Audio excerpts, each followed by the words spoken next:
Good evening, my name's Anthony and this is Not Real News. Earlier today, EA and Bioware had a press conference at Gamescom showing off gameplay and trailer footage for Dragon Age Inquisition. Soon after, we got startling reports that apparently the hype train seemed to have malfunctioning brakes. Oh, wait a minute, hold on. Oh no, this just in. Apparently, the hype train has no brakes. I repeat, the hype train has no brakes. Oh, this is just bad news all around. Oh no. And apparently, it's heading for the town of Fields? Oh no, not the Fields. We have live footage, we're gonna go to it right now. As you can see, this is looking really bad. Oh no, it's heading straight for the Fields! No! Ill-conceived concept for a little skit at the beginning there, and bad acting aside, I finally had the opportunity to go ahead and watch through the Enemy of Thedas new trailer for Dragon Age Inquisition. If you haven't seen it yet, I definitely recommend doing so before even watching this, so we have a little bit more context, because I'm going to be showing the trailer up to the side like I usually would with gameplay footage, but there's not going to be any sound, because there's going to be points where I'm going to be pausing and kind of discussing not only my reaction to the trailer, but kind of a little breakdown and analysis of what a lot of the things that you see, which some of it's going to be factual, most of it's going to be really speculation, because we're not even sure what some of these things might mean in the terms of the game and the story and all that other good stuff. So I'm going to go ahead and I'm going to play it along for myself, watch through it, so we can discuss this. So I'm going to go ahead and start now.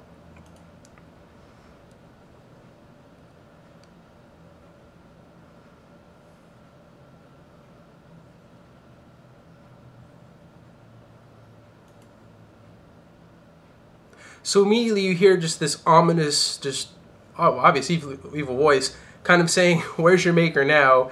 And you see by what the looks of it is the actual chantry being blown to bits by a breach into the in the veil that kind of leads to the fade, which is a big theme of this game so far. Because you actually see at one point the kind of shield that works as a transition. It's a Templar shield, and things kind of just go to hell from there.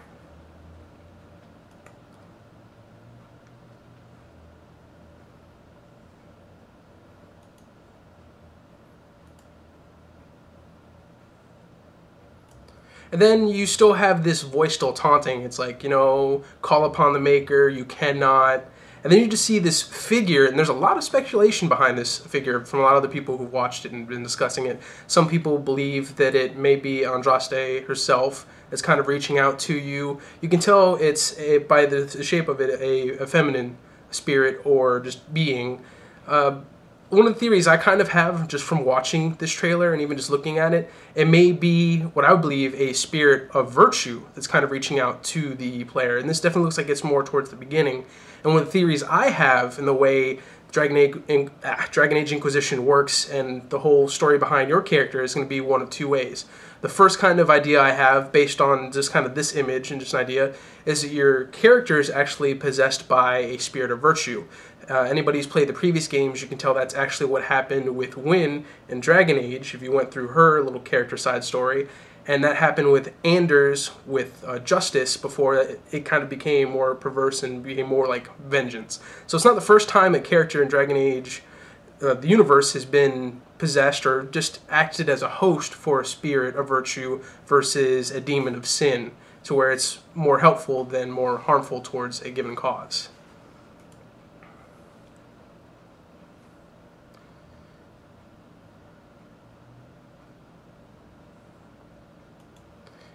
And then you have Dorian kind of mentioning the Elder One, to which is more likely going to be the big bad of the story of Dragon Age Inquisition. I originally mentioned before in previous videos involving Dragon Age that I would like to see Flameth kind of be there, not necessarily as the big bad, but she was more of a neutral party. She was more about her self-preservation, maybe doing other things. Morgan kind of made her sound a lot more evil than she may have been, but to see her have just some kind of larger part in Dragon Age Inquisition was what I was hoping for, but at least now we have some kind of established big bad, or what is perceived at this time as the big bad of the series, of 3 at least.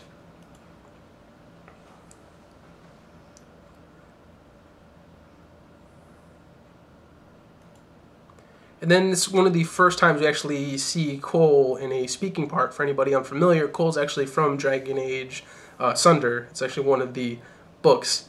And kind of questioning, this is more likely the first time you run into Cole, why the Templars are trying to hunt you down.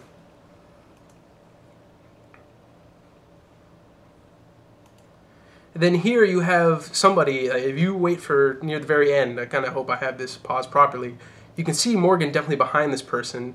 And you can't really tell, I'm guessing more by the bone structure, it may be elven, possibly even human. It's too bad they don't have half-elves, because that'd be a pretty good explanation. But you also have the markings on the forehead that definitely look like it could possibly be Dalish.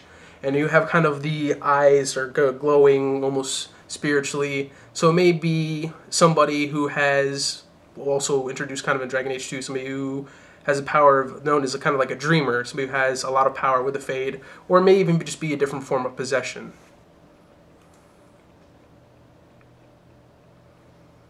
Of course, you have Colin trying to tell people what to do, and now this one I found interesting. Now, from the looks of it, the actual Inquisitor that's holding the other Inquisitor by the throat and slammed against the door looks a lot like the default Inquisitor male that we've seen a lot so far. And you really can't see too much the other Inquisitor that's being choked up against the wall, but it kind of almost seems like a mirror image, like it's your Inquisitor being choked by herself. Whether this is a dream or something else that's going on, who knows? Again, we're going to have to go through and play to get to this actual point to see what's going on. But it also has the same little glowing green eyes. And again, there's also mention of the Elder One.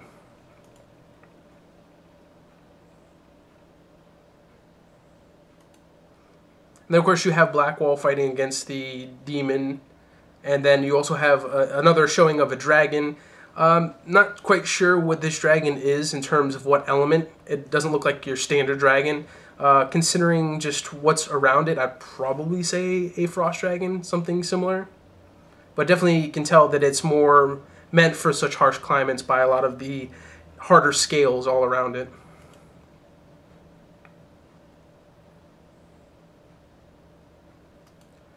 That's another interesting thing. You hear this other voice that says, "You're a mistake, you never should have existed."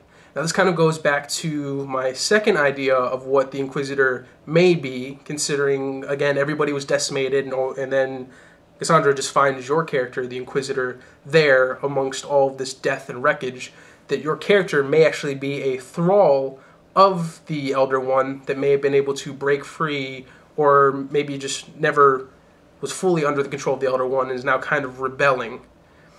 There's also another different thing that other people are speculating about. That's actually Inquisition talking, and it's speaking to what is possibly the Godchild, because of the whole situation of whether you romanced Morgan or not, to where she was supposed to have the dark ritual and have that Godchild, that may have been what came to be. Which a lot of people also speculated that glowing figure from before may have been the Godchild, and other people are like, well, no, because it would technically only be 10 years old. But I mean, if you think about it, it's a Godchild, and it's supposed to be like all-powerful. So I really don't think the normal laws of life, like ours, would really apply to something like that. So it could easily be older by now.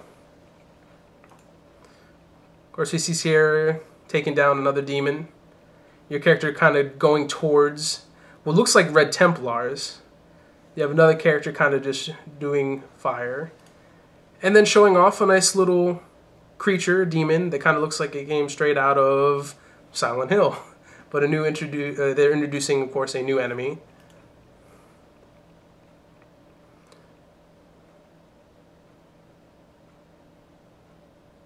They have two dragons flying by, so there's definitely going to be, from the looks of it, especially from what they've said, more dragons going to be involved in this game. And so it's kind of holding your hand up towards the actual breach to try and help you close it. It's going to mend the veil towards the Fade. And I'm guessing this probably is also towards the beginning of the game, trying to teach you how to go ahead and use your power for that purpose.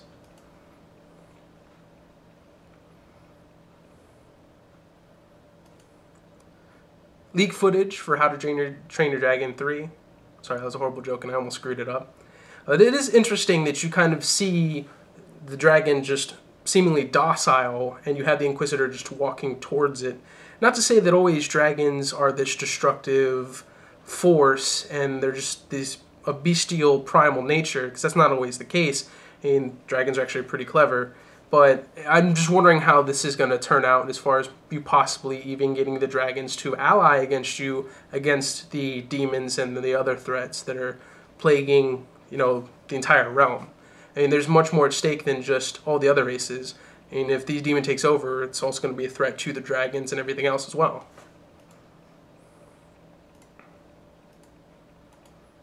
Of course, you have Cullen again for all you Cullenites in full-on the kind of lion armor that everybody's been seeing and sometimes mistaking for Alistair. We see Morrigan coming back more in similar garb to what we've seen from the original Dragon Age, little explosion.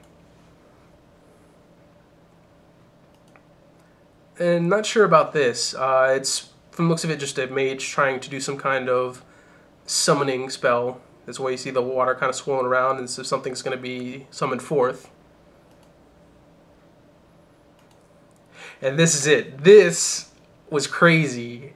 And it's confirmation that Hawke is going to have some kind of role in Dragon Age Inquisition. Whether it be just a small cameo or something, at least we know they're going to be there. Now, as far as who this other person is, a lot of people are like, oh, well, this has got to be the hero Ferelden. And, Mike Laidlaw kind of said, no, that is not your warden. Which, of course, some other smartasses, such as myself, said, okay, so it's not my warden in the trailer because it's not my customization. But he did end up flat out saying, no, that is most definitely not the hero Ferelden or actual PC character, period. Not yours, not it at all. But the one thing I tried to bring up, and I had a short discussion with Ability Drain on Twitter about, was the fact that it could be Warden Commander. And I know she's more likely right, and I mean, a lot of people feel the same way about it, but even though you have the option of being the Warden Commander, even if the hero Ferelden were to live, if you're to make that choice, you have the option of making the Warden Commander, or if the hero Ferelden dies, if you do make the ultimate sacrifice, then you still have the Warden Commander, so that could still kind of come into play. I guess the only reason why I'm kind of hoping for something like that is because you have the Inquisitor, you have Hawke, so to have generic Warden number 328 would seem not as epic. I guess it's just me wanting a little bit more. But also at the same time, it's not the first time that you've seen Bioware with the Dragon Age series kind of retcon a twist that you've made, such as with Anders and the whole thing with Justice. There's a point where if you do not upgrade Vigil's Keep enough in Awakening, Anders can actually die, shot right through the throat, dead. But for the sake of story, they brought back Anders in Dragon Age 2, and the way they kind of played that off is Nathaniel Howe was like, no, I saw your body, there's an arrow through your throat, you were dead. And he kind of plays it off, and he's like, oh, no, that was just some other charred corpse I put there as me being it. And also with Justice, I really need to double check. This is still just kind of a theory until I check that out, and I probably should have before doing this. But also, Justice is with Christoph. And now, no matter which way you slice it, yes, eventually Christoph does die, and Justice is released. Unknown whether or not the spirit itself, because it was stuck in the mortal realm for so long, out of the Fade died, or if it went back to the Fade. But the way the story works for Christoph, who's possessed by Justice, is after several years, if you play it a certain way like I did, it was several years later that Justice actually leaves Christoph and could possibly bond with Anders. So there's a huge time discrepancy, considering that when you actually make it to Kirkwall, before you go into the Deep Road expedition, and there's a huge jump forward in time, you meet Anders. And that's kind of what happens, is Anders says later on, oh yeah, I've kind of had the Justice spirit kind of in me this entire time, since as far back as Amaranthine. So, I mean, they've kind of kicked around and kind of retconned your decisions before for the sake of story. It may not be in this case, and I know I'm kind of just grasping straws at this point, because like I said, I want more. But it doesn't necessarily mean that the hero Ferelden will not be or will be in the story for certain. Considering that there's Hawke, I would like to think there's going to be the hero Ferelden at least some other point in the game, not necessarily at this point. And yet another little thing that people are speculating about is that's Alistair I would almost immediately squash that idea because of the fact that it really doesn't look like Alistair. He has the kind of trademark from Dragon Age Origins to even Dragon Age 2, the hairstyle where the hair sticks, completely out forward. And the fact that it works one of three ways for Alistair. Either Alistair's king, to where he's usually wearing his kingly armor, not the Warden armor. He's a slobbering drunk somewhere, so he's likely not going to be in the fight. Or he's dead, which still wouldn't be in the fight. And what I'm going to do is actually have a little side-by-side comparison, probably to the side of me. It's going to show the Warden in this image's face and Alistair's face, and you can see they really don't look alike that much. Giant spider monster of devastation.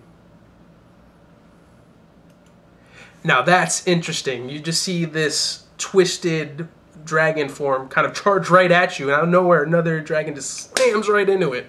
Some people believe it could be Flemeth. It's kind of really hard to see. The dragon does look a little bit different, as you can see by kind of the wing patterns. Really kind of looking for the signature two horns on each side, with the big horn and the little horn that Flemeth had in dragon form in Dragon Age 2. But you can't really see too well. It's very quick. Otherwise, it could just be that, once again, the dragons are just sick and tired of the Elder One and all these demons shit, and they decide to intervene and help out as well, which would still be quite badass in itself. Then you have that little laugh from that ominous voice, which is more likely the Elder One. And with lead them or fall. And I can tell you, I definitely cannot wait for November 18th to go ahead and play. I actually finished Dragon Age Origins. I'm halfway through Awakening. Can't wait to get through 2. Despite some of its pitfalls, it was still a good game to me. And then immediately, as soon as possible when this comes out, jump into Dragon Age Inquisition. If anything, if you have any other insight or anything you'd like to say as far as speculation for this trailer is concerned, definitely leave it below. Be happy to go ahead and discuss it further with anybody interested. And appreciate you all watching, and until next time. And the way it works is with those 3 different classes, or subclasses, that come together to create your class.